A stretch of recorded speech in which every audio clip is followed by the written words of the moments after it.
Welcome to the channel. I thought I would do something a little different. Not that I've done a lot on my channel, but I don't want to just do like Twitter gameplay, having my big bald pumpkin head taking up the whole screen like I did in my other video. I also want to cover some stuff that goes on Reddit, a place I never go to. I'm usually always living on Twitter, but where a lot of the discussions occur, I'm finding are actually on Reddit more so than Twitter. So let's get right into the first one. These are the hot topics on the WWE Reddit.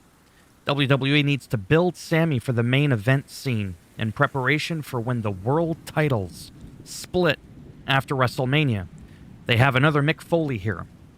So that's interesting because I wasn't aware if it is in fact official or rumored behind the scenes that they're going to split the titles, which I think they should do. The question is whether or not, which brings us into this one, is to whether or not they should keep separating them and actually have one of each, or if they should just drop one and go back to just having one main title. I personally miss SmackDown having a world heavyweight champion, hence the blue belt, and then Monday Night Raw having a world heavyweight champion, the red belt. Which I'm not going to lie, I'm not too sure what happened with it, but now the black one is considered just a WWE Heavyweight Championship. So this is a thing that also ties in with these two Reddit posts here, where it says, anybody actually want to see Roman retain? So very quickly, I don't. I love Roman to death. I love practically everybody. As a person, obviously, and then as a performer, well, of course, the same. I have so much respect for every wrestler. They bring a dynamic to the world of professional wrestling. But as their character, that's different, right? So if I'm shaming his character, I'm not actually shaming, the person here. Yes, I forget his real name. Anyhow, I think Sami Zayn should have won one of the titles at the Elimination Chamber in Montreal. The hometown hero, and I'm not just saying this because I'm also French and all my family comes from Montreal as well, in France. Je suis pas mal français, tabarnak. I'm very French, okay? I believe Sami Zayn should have had his moment, had one of the titles, while still letting Roman stand strong with the title. Not a popular opinion, I get it. And then setting up for Roman and Cody, because it's inevitable that Cody is gonna main event WrestleMania. And I'm thinking Sami Zayn could have had his moment, had his belt, not too sure what we would have done with him, but that's not the point. And then had Roman Reigns with one of his belts left face Cody Rhodes. Cody Rhodes wins that other belt. Then maybe, somehow, talking out of my rear, we then have a Sami Zayn, Cody Rhodes feud, potentially. Maybe. I'm not saying it's a good idea, I'm just sharing with you, and this is why I'm not a part of creative. And then maybe Sami Zayn drops to Cody, and then Sami Zayn and Kevin Owens could have gone on to potentially go for the tag team titles. You see, we're in a weird predicament where with all this stuff here, I can't remember the last time the wrestling business had such a great storyline that we were kind of stuck in a three-way, you know what I'm saying? Like, I just don't know what the hell is going on. Sammy is white hot. Not red hot, white hot. Because remember, a white flame is hotter than a... Anyways, never mind the science. I dropped out of high school. You can't take anything I say seriously anyways. But you got Cody, the whole bloodline thing, and Sami Zayn and Kevin Owens. Like, it's just like a... Where do we go? Do we have Jay actually split? I don't know, but I don't want to get too off topic. So, they need to do something with Sami. I feel like they already screwed the pooch on that one. They missed the hometown hero in Montreal. Maybe I'm just seeing it wrong. Let me know down below what you think. But they definitely need to do something with him. And again, for Roman Reigns retaining, no, I don't want him to retain. I want him to lose one or both titles. I kind of feel like, yeah, maybe what's going to end up happening, this is a rumor, I'm thinking what's probably going to end up happening is maybe Cody's going to win both belts. And then after, like that thing said, On the poster, they're probably going to split them. But then moving forward, I don't know how that's going to work. I get just having one champion, like one main champion. I'm not talking like your US champ, your Intercontinental champ, right? Like 24/7 champ. I know that's gone, but I'm just saying having only one World Heavyweight Champion, and that champion can do like both shows, right? So if Cody wins, he's not a SmackDown wrestler or a Raw wrestler. He's both or whatever. Or he could be branded as a Raw wrestler, but also appearing right on SmackDown. And then when you go to pay-per-views and stuff like that, or at any time, to keep it spicy, you can have the belt, the one belt, change at any given time, and it could flip-flop from show to show so that both Raw and SmackDown can be looked at as like equal brands. Anyways, you get what I'm saying. So that's sort of where I am with that. Really quick unpopular opinion about Kevin Owens. It is said by the OP, Kevin is a custom character from a wrestling game come to life. Moveset included. Edit. I like KO. Not talking shit here. Right? He has no right to move like that with the way he looks. And that is the beautiful thing I love about Kevin Owens. When I see Kevin Owens, I see a little bit of myself in there. Actually, a lot of myself in there. The whole French thing. I mean, the hair thing. No, we can't relate. Yeah, like, I mean, I don't look like John Cena. I don't look like The Rock. I don't look like Cody Rhodes or, you know, any of the pretty boys or Randy Orton. I look more like Kevin Owens. And you know what? That's okay. Because even in real life, if you look at a MMA kick-ass fighter, is he with Pride or Bellator? I think it's Pride. Fedor Emelianenko.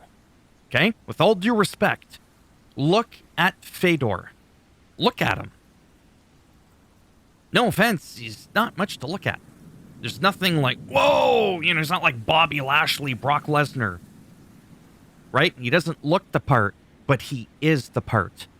What's amazing about Kevin Owens as an overall superstar is he is believable.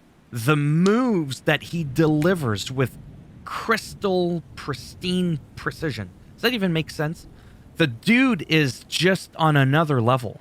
He does things that people that, with all due respect, are in, you know, slightly, I wouldn't say better shape, in less shape, because he's in great shape. I'm not making fun of him. I'm being serious here. People that are a little, okay, leaner would be considered a little bit more athletic. They can't even do the shit he's doing. Or they can, but he makes it look easy. And he's just so good. He's got the, oh my goodness, the cardio. Jeepers. He's got the cardio, like the lasting power. He's just really good at executing the moves. He's pretty strong. And it goes to that Fedor thing. Not everybody looks like a Brock Lesnar. You don't have to actually look like a Brock Lesnar to be a beast. And then there are people that look like him that, no offense, can't fight for shit.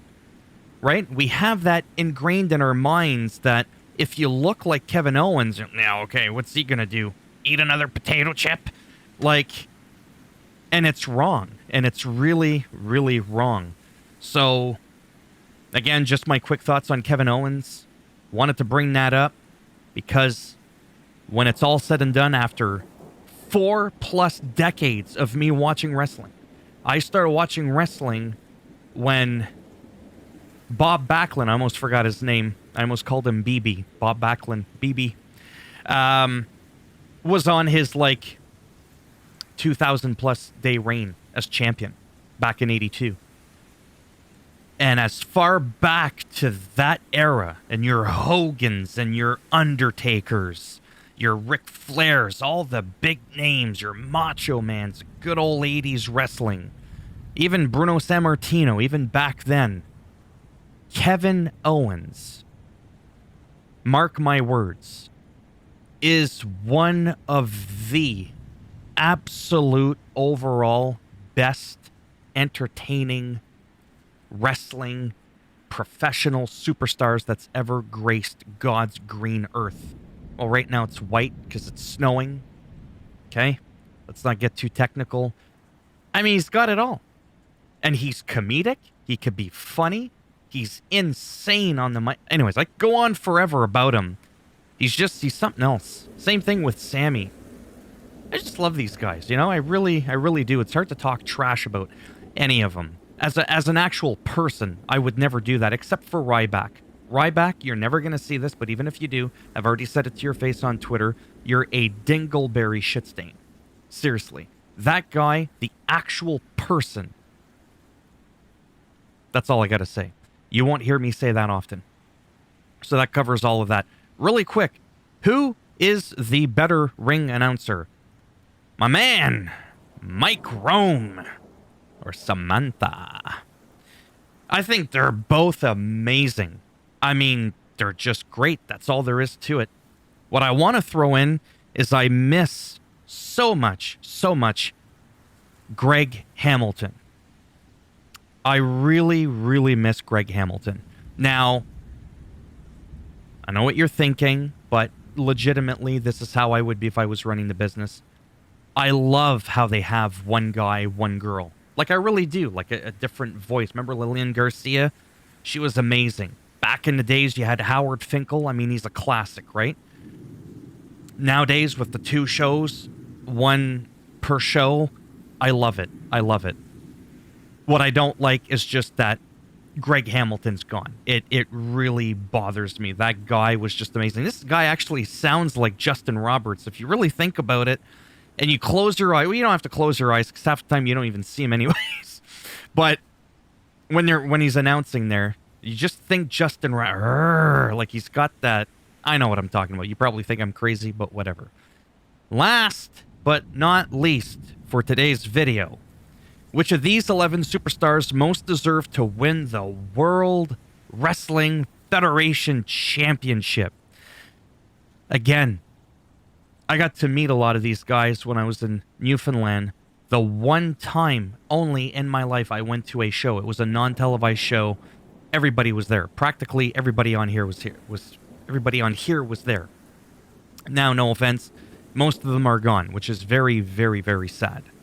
Roddy Piper, Owen Hart, Ricky the Dragon Steamboat, Ravishing Rick Rude, Mr. Perfect, Jake the Snake Roberts. You know what's sad, and I don't want to... Okay?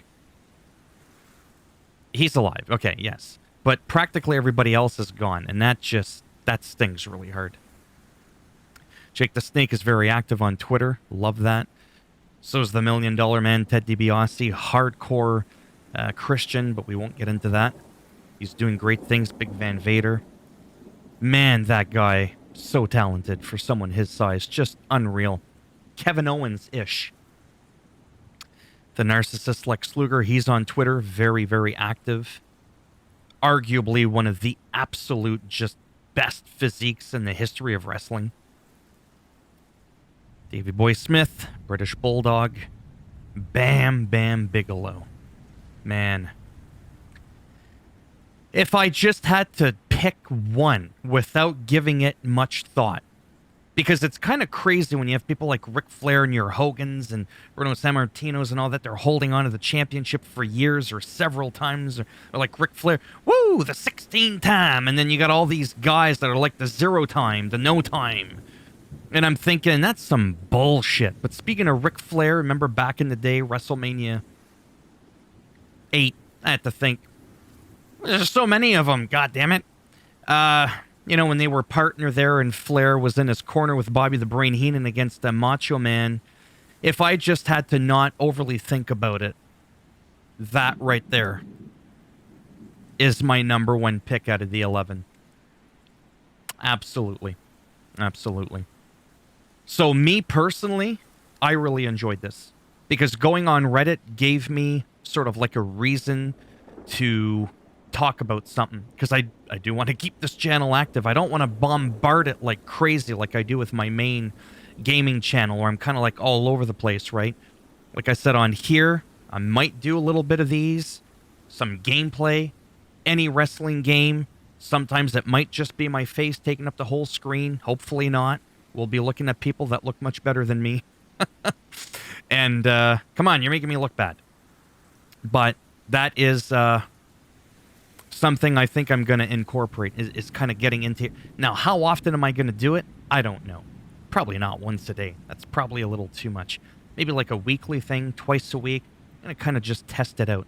Been doing a lot of research on revamping my main channel that's got over 4,300 videos in the 4.5 years that I've been on there, about 1,000 videos a year. And I'm thinking to myself, I got to clean that up to help the algorithm and everything.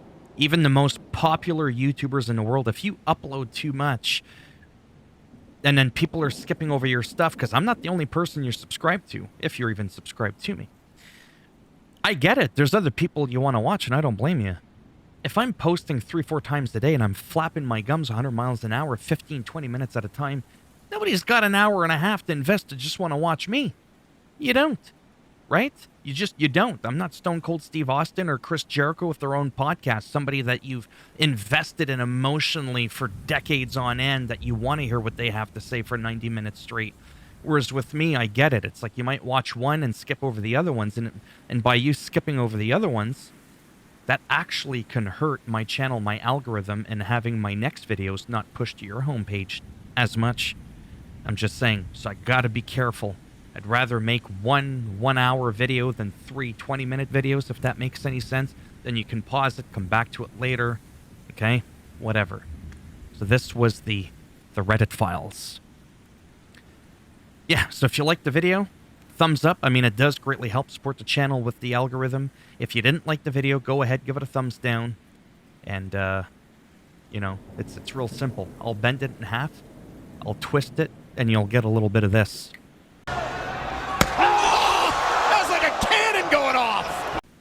And if you want to subscribe to the channel, naturally, that would be fantastic. And if not, thanks for stopping by anyways. Take care.